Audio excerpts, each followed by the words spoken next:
ये देखो, ये है ब्रेन और ब्रेन में फिट होने से जस्ट पहले ये है न्यूरालिंक चिप। न्यूरालिंक चिप को फिट करने के लिए और दिमाग तक पहुंचने के लिए सबसे पहले तो डॉक्टर आपके सिर पर एक छोटा सा कट लगाएंगे, मतलब वो आपके सिर के ऊपर की स्किन को इस तरह से साइड कर देंगे। जब ये स्किन हटाई जाती है ना, तो वो मजबूत हड्डी नजर आने लगती है जो आपके दिमाग को कवर करती है, यानी कि आपके सिर की हड्डी, जिसे स्कल बोला जाता है। चूंकि ये सिर की हड्डी बहुत ही मजबूत होती है, इसलिए डॉक्टर्स को इसमें छेद करने के लिए एक स्पेशल ड्रिल मशीन का यूज करना पड़ता है। स्कल के नीचे ये जो व्हाइट कलर की परत आपको दिखाई दे रही है, ये है ड्यूरामेटर। स्कल और ड्यूरामेटर का मेन काम होता है हमारे नरम और जेली जैसे ब्रेन को बचा के रखना। अब डॉक्टर्स ड्यूरामेटर पर भी एक कट लगाकर उसको भी हटा देते हैं और जो हिस्सा अब आपको दिख रहा है वो ही है असल में हमारा ब्रेन, जिसमें ये न्यूरालिंक चिप फिट की जाएगी। अब तक डॉक्टर ने अपनी मेहनत से सर्जरी को ऑलमोस्ट कंप्लीट कर ही दिया है, लेकिन इस सर्जरी को फाइनल टच देने का काम ये R1 रोबोट करेगा। ये रोबोट सबसे पहले तो अपने हाईटेक सेंसर से दिमाग का एक डिटेल्ड 3D मैप बनाएगा और फिर वो जगह आइडेंटिफाई करेगा जहाँ कोई ब्लड वेसल्स ना हो, मतलब सर्जरी के लिए दिमाग के अंदर कुछ सेफ जोन्स को चूज करेगा। किसी सिलाई मशीन की तरह ही ये रोबोट एक एक करके न्यूरालिंक में लगे इन 64 थ्रेड्स को बड़ी ही सफाई और प्रिसीजन के साथ दिमाग में फिट करता जाएगा। फाइनली सारे थ्रेड्स लगने के बाद न्यूरालिंक का ये डिवाइस स्कल में इस तरह से रख दिया जाएगा। अगर आपने साल 1999 में आई आइकॉनिक फिल्म द मैट्रिक्स देखी होगी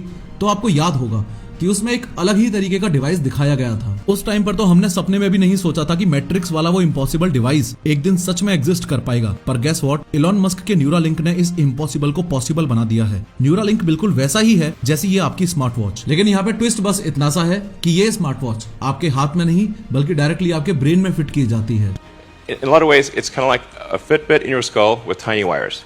अगर आपको याद हो तो जनवरी 2024 में ही ये न्यूज काफी वायरल हुई थी कि दुनिया के पहले इंसान के ब्रेन में न्यूरालिंक इम्प्लांट किया गया है, लेकिन इम्प्लांट होने के बाद भी इस पेशेंट के बारे में कोई इन्फॉर्मेशन पब्लिक नहीं की जा रही थी। और इसी रीजन से सोशल मीडिया पर लोग ये बातें करने लग गए थे कि ये इम्प्लांट असल में हुआ भी है या नहीं, या फिर एलोन मस्क फिर से कोई पब्लिसिटी स्टंट कर रहा है। तभी अचानक आज से कुछ दिन पहले न्यूरालिंक ने एक्स प्लेटफॉर्म पर अपने ऑफिशियल हैंडल पर इस पहले पेशेंट का, यानी कि ये नोलन ऑरबॉक का चेस खेलते हुए का एक वीडियो डाला। ये वीडियो देखने के बाद हर कोई शॉक्ड था, क्योंकि नोलन की गर्दन से नीचे का पूरा शरीर काम ही नहीं कर सकता था। मतलब ये कि नोलन गर्दन से नीचे पैरालाइज्ड है और भाई ये चेस गेम भी वो सिर्फ और सिर्फ अपनी सोच की ताकत से ही खेल रहा है। मतलब इमेजिन करो कि एक पैरालाइज्ड बंदा चेयर पर बैठे बैठे सिर्फ सोच कर ही एक चेस का गेम खेल पा रहा है। लेकिन रुको, ये तो बस एक शुरुआत है। आने वाले कुछ सालों में न्यूरालिंक लगवाने के बाद बात करने के लिए आपको मुंह से कुछ बोलने की या किसी डिवाइस का सहारा लेने की जरूरत ही नहीं पड़ेगी। बस अपने थॉट्स के जरिए ही हम एक दूसरे से बातचीत कर सकेंगे। इलॉन मस्क के हिसाब से तो न्यूरालिंक की बदौलत आप अपने दिमाग में किसी भी मेमोरी को स्टोर, अपलोड या फिर डाउनलोड तक भी कर पाओगे।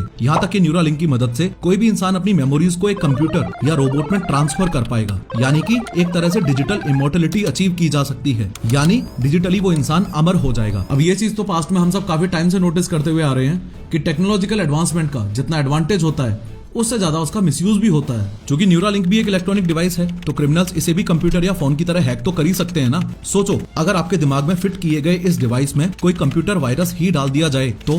और हाँ, यूनाइटेड नेशंस ने तो ये वार्निंग तक भी दी है कि ये क्रिमिनल्स हमारे दिमाग में घुसकर हमारे थॉट्स, फीलिंग्स और यहाँ तक कि हमारी मेमोरीज तक को भी बदल सकते हैं। आज की इस 3D एनिमेटेड वीडियो में हम डिटेल में समझेंगे कि न्यूरालिंक क्या चीज है, आखिर ये काम कैसे करता है और कैसे आने वाले कुछ टाइम में ये टेक्नोलॉजी हम इंसानों के लिए एक बहुत ही बड़ा गेम चेंजर साबित होके ही रहेगी। लेकिन हर बार की तरह शुरू से शुरू करते हैं। न्यूरालिंक एक BCI यानी कि ब्रेन कंप्यूटर इंटरफेस पर बेस्ड टेक्नोलॉजी है। इसमें एक चिप के जरिए कोई बंदा डायरेक्टली अपने दिमाग और कंप्यूटर के बीच एक रियल टाइम कनेक्शन बना सकता है। मतलब रियल टाइम कनेक्शन को आप ऐसे समझ सकते हो कि ये टेक्नोलॉजी हमें कंप्यूटर से एग्जैक्टली वैसे ही बात करने की ताकत देती है जैसे एक इंसान से बात करते हैं। थोड़ा और बेसिक लेवल पर समझें तो BCI एक कंप्यूटर बेस्ड सिस्टम है जो हमारे दिमाग में बनने वाले सिग्नल्स को पकड़ता है, उनको समझता है और फिर उनको कंप्यूटर की भाषा में यानी कि बाइनरी कोड्स में ट्रांसलेट करता है। आसान भाषा में बोलूं तो बाइनरी कोड्स यानी कि 0 और 1। हो सकता है आप में से कुछ लोगों को ये नहीं पता होगा कि कंप्यूटर्स इन्हीं 0 और 1 की भाषा में बात करते हैं। Finally computer in binary codes को समझकर स्क्रीन पर दिखा देता है। जैसे इमेजिन करो आप एक वीडियो गेम खेल रहे हो। एक ट्रेडिशनल तरीका जो आज तक हम यूज करते आए हैं वो तो ये हो गया कि हम इस कंट्रोलर की मदद से इस गेम को खेलें, लेकिन दूसरा एडवांस तरीका हमारे पास ये है कि हम अपने हाथों का यूज करें ही ना, सिर्फ सोचें और उसके दम पर ही वीडियो गेम्स के सारे कंट्रोल्स अपने आप चलने लग जाएं। फॉर एग्जांपल वीडियो गेम का ये कैरेक्टर भागने लगे या जंप करने लगे, और वो भी सिर्फ आपके सोचने से। और अगर ये वीडियो आप ध्यान से देखोगे तो न्यूरालिंक का यूज करके ये बंदर भी अपने हाथों का यूज किए बिना ही डायरेक्टली अपने दिमाग से ही इस कंप्यूटर गेम को खेल रहा है। BCI से रिलेटेड भी आपको इस बात का खास ध्यान रखना है कि BCI भी 2 प्रकार का होता है, नॉन इन्वेजिव BCI और invasive BCI. Non invasive BCI में इस तरह की केबल्स से ब्रेन को कंप्यूटर से कनेक्ट कर दिया जाता है। इसका यूज बेसिकली मेडिकल फील्ड में ही होता है, जैसे किसी बीमारी को पकड़ने के लिए किसी ब्रेन को स्कैन करना। इसके अलावा इन्वेजिव बीसीआई में एक चिप को ब्रेन के अंदर ही इंसर्ट कर दिया जाता है और न्यूरालिंक भी कुछ और नहीं बल्कि एक इन्वेजिव बीसीआई का ही एग्जांपल है। इन्वेजिव बीसीआई का यूज मेडिकल फील्ड के साथ साथ ह्यूमन पावर को बढ़ाने के लिए भी किया जा सकता है, जैसे कि आपने थोड़ी देर पहले चेस वाले एग्जांपल में देखा था, यानी कि एक पैरालाइज्ड बंदे को नई जिंदगी देना। लेकिन इलॉन मस्क का असल सपना तो कुछ और ही है। उसके हिसाब से हम इस टेक्नोलॉजी का यूज करके अपनी इंसानी शक्तियों को कई गुना बढ़ा सकते हैं। इस कॉन्सेप्ट को साइंटिफिक लैंग्वेज में ट्रांस ह्यूमन कहते हैं। अगर ध्यान से देखा जाए तो आयरन मैन यानी कि टोनी स्टार्क इस ट्रांस ह्यूमन वाले कॉन्सेप्ट में बिल्कुल फिट बैठता है। हाँ, इस बात से मैं एग्री करता हूँ कि इस समय न्यूरालिंक टेक्नोलॉजी उतनी ज्यादा साईफाई और एडवांस नहीं है, पर टाइम के साथ जैसे जैसे आर्टिफिशियल इंटेलिजेंस का इंटीग्रेशन और अपग्रेड्स इस चिप में होते जाएंगे, वैसे वैसे इसके अनबिलीवेबल रिजल्ट्स हम सबके सामने आते जाएंगे। आर्टिफिशियल इंटेलिजेंस ही फ्यूचर है और इसलिए आज के टाइम पे मिलियंस ऑफ पीपल एआई का most advance tool chat GPT use करते हैं। लेकिन ताज्जुब की बात यह है कि सिर्फ 5% से भी कम लोगों को ही चैट जीपीटी सही से यूज करना आता है। बाकी लोगों की तरह अगर आप भी एआई एंड चैट जीपीटी सीखने के लिए सही प्लेटफॉर्म ढूंढने में कंफ्यूज हो तो मैं रिकमेंड करूंगा कि आप 3 hours chat GPT and AI workshop join करो। वैसे तो ये पेड है, लेकिन पीओएच फैमिली के पहले 1000 यूजर्स जो नीचे दिए गए लिंक से रजिस्ट्रेशन करेंगे वो फ्री में सीख पाएंगे। इस वर्कशॉप में आप चैट जीपीटी जैसे 20 से ज्यादा टूल्स, टेक्निक्स और हैक सीखोगे जिससे आप अपने करियर में 10x ग्रोथ अचीव कर सकते हो, जॉब ढूंढ सकते हो, अप टू 100% सैलरी हाइक पा सकते हो, एआई को एक्सेल में इंटीग्रेट करके डेटा एनालिसिस कर सकते हो और मिनटों में पीपीटीज बना सकते हो। तो चाहे आप कोई भी फील्ड में हो, टेक या नॉन टेक जैसे sales, marketing, HR, operation and even founder हो या फ्रीलांसर हो, उस केस में भी ये ग्रोथ स्कूल की वर्कशॉप आपको काफी हेल्प करेगी। इस वीडियो को बनाते वक्त मैंने और मेरी टीम ने भी ये वर्कशॉप अटेंड की और हमने कुछ ऐसे हैक्स सीखे जिससे हमारा रिसर्च और ओवरऑल प्रोडक्शन प्रोसेस काफी इजी हो गया। इस वर्कशॉप को 1 मिलियन से भी ज्यादा लोगों ने अटेंड किया है और अपने करियर और बिजनेस को तेजी से ग्रो किया है। तो आप भी एआई और चैट जीपीटी जैसी एडवांस टेक्नोलॉजीज को सीख के खुद को टॉप 1% की लिस्ट में ऐड कर सकते हो। जल्दी से इस वर्कशॉप के लिए रजिस्टर करो, सिर्फ पहले 1000 मेंबर्स के लिए ही फ्री है, लिंक डिस्क्रिप्शन में दे रखी है। खैर, न्यूरालिंक कैसे इंसानों की जिंदगी चेंज करेगा उस बात से पहले यह समझना भी काफी ज्यादा जरूरी है कि न्यूरालिंक एग्जैक्टली है क्या। एकदम बेसिक से समझो। न्यूरालिंक की न्यूज सबने ऊपर से सुनी थी, लोग उसको हल्के में भी ले रहे थे ये सोचकर कि अरे ये तो बस एक फिक्शनल कॉन्सेप्ट है। लेकिन फिर अचानक इसी साल 30 जनवरी को ये न्यूज लोगों के सामने आई। Elon Musk Neuralink implants brain chip in first human. इस न्यूज को देखने के बाद ये पहली बार ही था जब लोगों ने न्यूरालिंक के कॉन्सेप्ट को सच में सीरियसली लेना शुरू किया था। जिस न्यूरालिंक इम्प्लांट की बात यहाँ हो रही है उस इम्प्लांट को बनाने वाली कंपनी है न्यूरालिंक और इस कंपनी के फाउंडर हैं इलॉन मस्क, जो एआई इंडस्ट्री के सबसे बड़े टेक विजनरी कंसिडर किए जाते हैं। साल 2020 में हुए एक इवेंट में न्यूरालिंक के रिसर्चर्स ने बताया था कि न्यूरालिंक एक बहुत ही पावरफुल, फ्यूचरिस्टिक, हाईटेक प्रोडक्ट पर काम कर रहा है। इनफैक्ट ये एक ऐसा प्रोडक्ट है जो इंसानियत को पूरी तरह से बदल के रख सकता है। इवन इस इवेंट के हिसाब से कोई स्पेसिफिक रिजल्ट अचीव करने के लिए इस न्यूरालिंक को ब्रेन के अलग अलग एरियाज में लगाया जा सकता है। स्पेसिफिक रिजल्ट के हिसाब से न्यूरालिंक ने बेसिकली अभी 2 प्रोडक्ट्स की बात की है। पहला तो है टेलीपैथी और दूसरा है ब्लाइंड साइट। एक एक करके इन दोनों की ही बात करेंगे क्योंकि ये दोनों ही लाइफ चेंजिंग डिवाइसेस हैं। लेकिन शुरुआत सबसे पहले टेलीपैथी से करते हैं। बट अगेन, आगे बढ़ने से पहले ये बात आपको एकदम क्लियर पता होनी चाहिए कि जो चिप आपके दिमाग में फिट की जाएगी उसका नाम न्यूरालिंक नहीं है। न्यूरालिंक तो कंपनी का नाम है, जो चिप दिमाग में फिट की जाएगी उसका नाम टेलीपैथी है। अब जो न्यूरालिंक इस पहले पेशेंट यानी कि नोलन के सिर में फिट किया गया है वो है टेलीपैथी। टेलीपैथी को आज तक सिर्फ आपने साईफाई मूवीज में ही देखा होगा। इनफैक्ट ये एक ऐसी सुपर पावर है जिसमें बिना बोले ही सिर्फ और सिर्फ अपना ब्रेन का यूज करके ही किसी से भी बात की जा सकती है। अगर आपने एक्समैन मूवी देखी होगी तो ये प्रोफेसर एक्स आपको डेफिनेटली याद होगा। My name is Charles Xavier. I'm a mutant like you. I can hear your thoughts. Yes, and I can hear yours.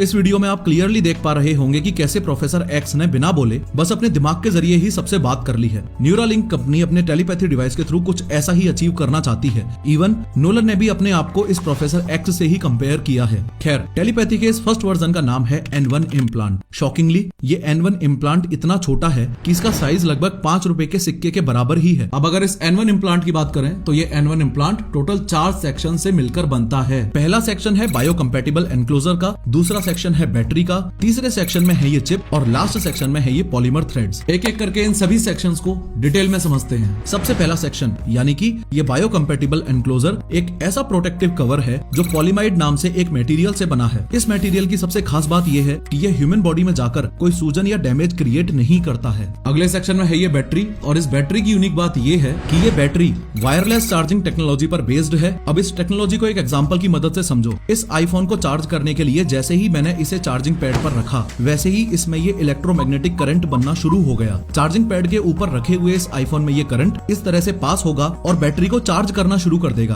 कुछ इसी तरह के प्रोसेस से न्यूरालिंक की बैटरी भी चार्ज होगी। अब ध्यान से इस बंदर को देखो, ये जैसे ही इस चार्जिंग पैड के नीचे जाके बैठा वैसे ही इसका डिवाइस भी चार्ज होना शुरू हो गया। इस बैटरी का एक डाउनफॉल जो नोलन ने बताया है वो ये कि N1 इम्प्लांट की बैटरी लाइफ सिर्फ 8 घंटे की है और इसे बार बार चार्ज करना पड़ता है। तीसरे सेक्शन में आती है ये N1 चिप, लेकिन इसके बारे में आगे बात करेंगे। चौथा और आखिरी सेक्शन है इन पॉलीमर थ्रेड्स का। एक इम्प्लांट में टोटल 64 थ्रेड्स हैं। इन थ्रेड्स की सबसे यूनिक बात ये है कि ये एक थ्रेड इंसान के खून में मौजूद इस रेड ब्लड सेल से 1.4 टाइम्स पतला है और इंसान के एक बाल से 20 गुना ज्यादा पतला और फ्लेक्सिबल है। लेकिन अभी ये टेक्नोलॉजी एकदम स्टार्टिंग फेज में है, इसलिए अभी टेलीपैथी के इस फर्स्ट वर्जन के जरिए एक बंदा किसी कंप्यूटर या फोन को अपनी थिंकिंग पावर से ही कंट्रोल कर सकता है। अभी भी एक बड़ा सवाल आप लोगों के मन में ये भी आ रहा होगा कि N1 इम्प्लांट लगाने से हम कोई डिवाइस कंट्रोल कैसे कर पाएंगे, ये आखिर पॉसिबल कैसे हो पाएगा। डिवाइस कंट्रोल करने से पहले एक बार ये समझो कि हमारे ब्रेन में इंफॉर्मेशन कैसे ट्रेवल करती है। ये हमारा दिमाग है यानी कि ह्यूमन ब्रेन है। इस दिमाग में 100 बिलियन से भी ज्यादा न्यूरॉन्स हैं। इन न्यूरॉन्स का काम है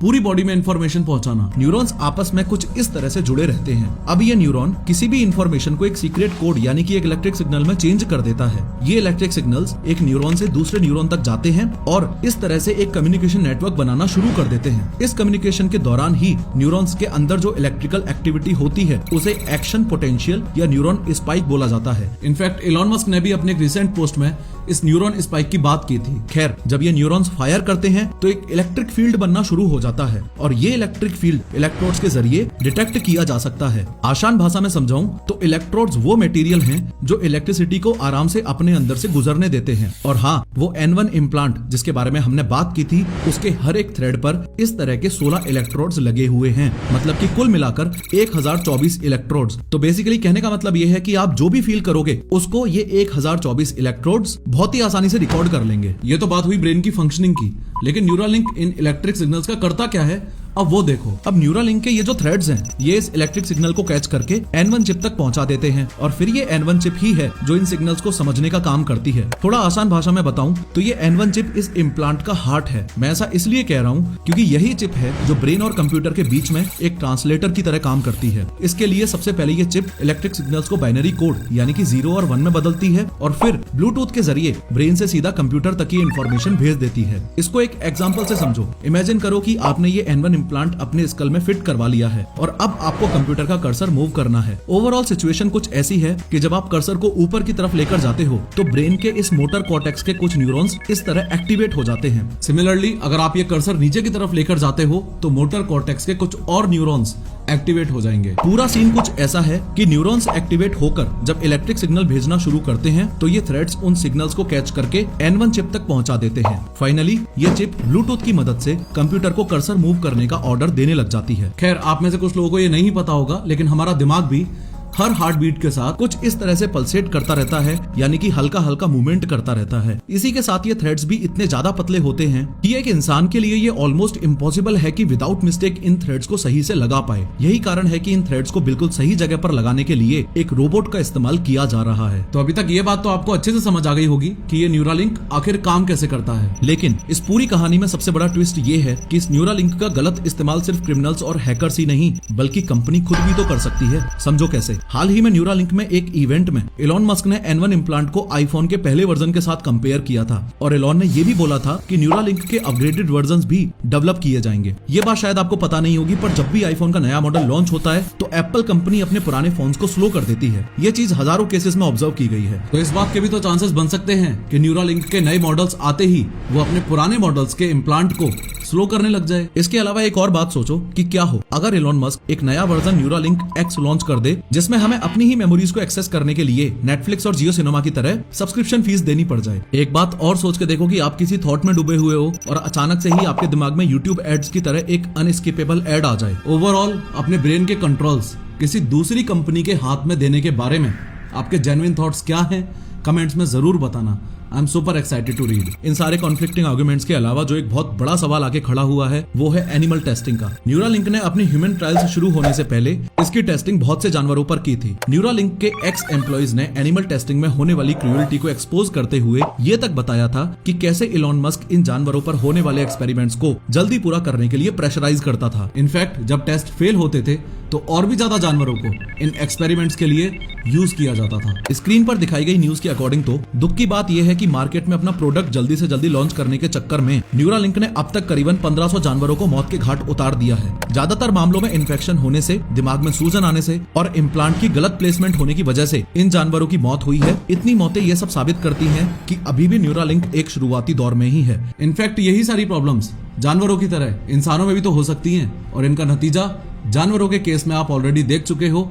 यानी कि सीधा मौत। इस वीडियो को पब्लिश करने से पहले मैंने आप सबसे एक सवाल पूछा था, अगर आपको अपने दिमाग में न्यूरालिंक चिप लगवाने का मौका मिले बिना किसी खर्चे के, तो क्या आप इस चिप को अपने ब्रेन में लगवाओगे? इस सवाल के जवाब में बहुत से लोगों ने ये कमेंट किया था कि वो किसी का गुलाम बन के नहीं रहना चाहते। तो आपको बता दूं कि कुछ एक्सपर्ट्स का तो ये भी मानना है कि न्यूरालिंक अपने इम्प्लांट्स के जरिए लोगों को कंट्रोल करना शुरू कर देगी। कंट्रोल कैसे? भूल भुलैया मूवी याद है ना, कि कैसे मूवी में मंजुलिका विद्या बालन के कैरेक्टर को कंट्रोल कर रही थी और उससे अलग अलग काम करवा रही थी, कुछ वैसे ही। इसी के साथ कुछ लोगों ने ये भी कहा है कि हम तो नेचुरल ही रहना पसंद करेंगे, लेकिन सोचो अगर सोसाइटी में कुछ गिने चुने लोग इस चिप को इम्प्लांट करवा लेते हैं तो ये चिप वाले लोग बाकी लोगों से ज्यादा कैपेबल बन जाएंगे, साथ ही इनको बेटर जॉब अपॉर्चुनिटीज भी मिलेंगी। तो इनसे कॉम्पीट करने के लिए शायद आपको और मेरे को भी ये ब्रेन इम्प्लांट करवाना ही पड़ेगा। यानी कि इस एंटायर सिनेरियो में सबसे बेकार बात यह हो सकती है कि अपने ब्रेन में चिप लगवाना आपके लिए ऑप्शन नहीं बल्कि एक मजबूरी बन जाए। खैर, ये बात भी आपको आसानी से हजम नहीं होगी कि बहुत सारे साइंटिस्ट ये मानते हैं कि न्यूरालिंक ने कोई बड़ा काम नहीं किया है। उसका रीजन ये है कि इस फ्यूचरिस्टिक टेक्नोलॉजी की रेस में सिर्फ न्यूरालिंक ही अकेला प्लेयर नहीं है। असल में सिंक्रोन और ब्लैक रॉक जैसी कंपनीज भी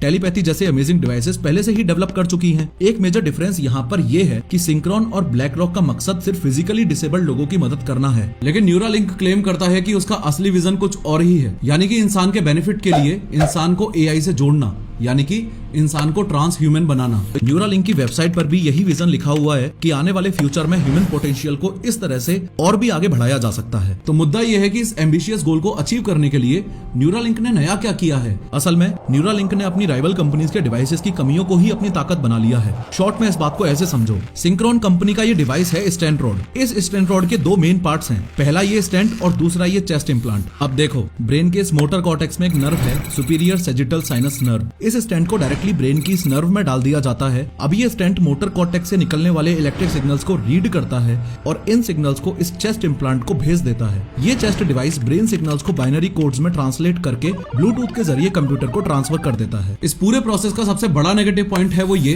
कि ये stent rod directly motor cortex से इंटरैक्ट नहीं करता है और इसलिए ही इसमें गलती होने के चांसेस ज्यादा हैं। वहीं न्यूरालिंक ने इस पॉइंट को ओवरकम करने के लिए ही N1 इम्प्लांट को डायरेक्टली मोटर कॉर्टेक्स में इम्प्लांट किया है। नतीजा, गलती होने के चांसेस एकदम कम होना। इसके अलावा ब्लैक रॉक कंपनी का डिवाइस है ये यूटा एरे। ये Utah array directly motor cortex में ही इम्प्लांट होता है और इसका सबसे बड़ा इशू है इसकी डिजाइन। इसमें ये 100 कील जैसे इलेक्ट्रोड्स लगे हुए हैं जो कि एकदम रिजिड हैं, जिसकी वजह से ब्रेन डैमेज होने के चांसेस काफी ज्यादा हैं। साथ ही कंप्यूटर से कनेक्शन बनाने के लिए पेशेंट को अपने सिर में इस तरह का एक पोर्ट भी फिट करके रखना पड़ता है। इन शॉर्ट, इसका यूज मेडिकल पर्पस तक ही सीमित रह जाता है। तो इस प्रॉब्लम को सॉल्व करने के लिए ही न्यूरालिंक ने अपने N1 इम्प्लांट का डिजाइन इतना एडवांस बनाया है कि उसके थ्रेड्स फ्लेक्सिबल हैं और वो डायरेक्टली स्कल में ही फिट भी हो सकता है। इससे ब्रेन डैमेज होने का रिस्क भी कम हो जाता है। जैसे टेलीपैथी न्यूरालिंक कंपनी का एक प्रोडक्ट है, वैसे ही न्यूरालिंक कंपनी का ही दूसरा इनोवेटिव प्रोडक्ट है ये ब्लाइंड साइट। ब्लाइंड साइट को आप ऐसा समझो कि ये उन लोगों के लिए तो एक वरदान है जो देख नहीं सकते। इस ब्लाइंड साइट के जरिए आंखों को बाईपास करते हुए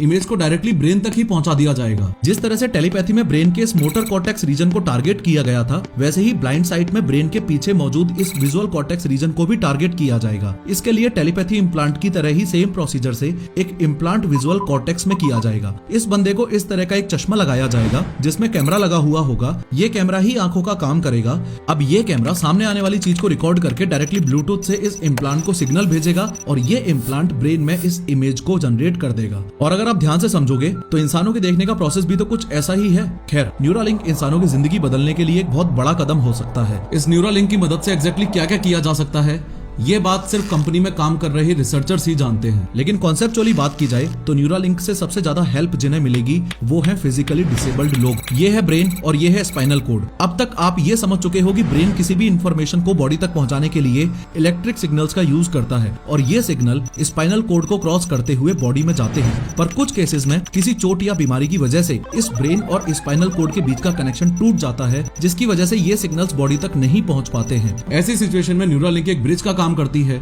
और इन इलेक्ट्रिक सिग्नल्स को फिर से बॉडी में पहुंचाती है। इसके लिए एक न्यूरालिंक इम्प्लांट इस मोटर कॉर्टेक्स में और दूसरा इम्प्लांट स्पाइनल कोड में लगाया जाता है। अब जो सिग्नल्स ना मिलने की वजह से ये बंदा चल नहीं पा रहा था, न्यूरालिंक इम्प्लांट की वजह से वो सिग्नल्स उसे ब्लूटूथ की मदद से फिर से मिलने लग जाएंगे। जैसे न्यूरालिंक की मदद से ये पिग ट्रेडमिल पर चल पा रहा है, उसी तरह से इम्प्लांट से एक पैरालाइज्ड बंदा भी फिर से चल पाएगा। एआई के फील्ड में जिस स्पीड से एडवांसमेंट हो रहे हैं, आने वाला फ्यूचर एआई का ही है और इलॉन मस्क के मुताबिक एआई को हराने के लिए हमें एआई जैसा ही बनना जरूरी है। इसलिए ही इलॉन मस्क ने 2020 में न्यूरालिंक का मिशन स्टेटमेंट अनाउंस किया था। इस स्टेटमेंट में ये लिखा था कि if you can't beat them join them, यानी कि अगर आप एआई को बीट नहीं कर सकते हो तो उन्हें ज्वाइन कर लो। फॉर श्योर आने वाले कुछ सालों में न्यूरालिंक इतना तो डेवलप हो ही जाएगा कि आपको आपके सामने वाले बंदे से बात करने के लिए सिर्फ ऐसे शांत बैठ के ब्रेन का ही यूज करना पड़ेगा। पूरा इंटरनेट ऑलरेडी ब्रेन में ही होगा और आप बैठे बैठे ही डायरेक्टली सारी चीजें एक्सेस कर सकते हो। खैर, ये टेक्नोलॉजी अभी भी ट्रायल फेज में है और इस ट्रायल का टाइम पीरियड भी 6 साल का है। अगर न्यूरालिंक को कुछ शब्दों में बताऊं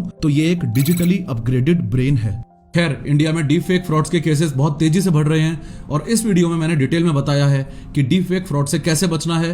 क्लिक करो और जरूर देखो।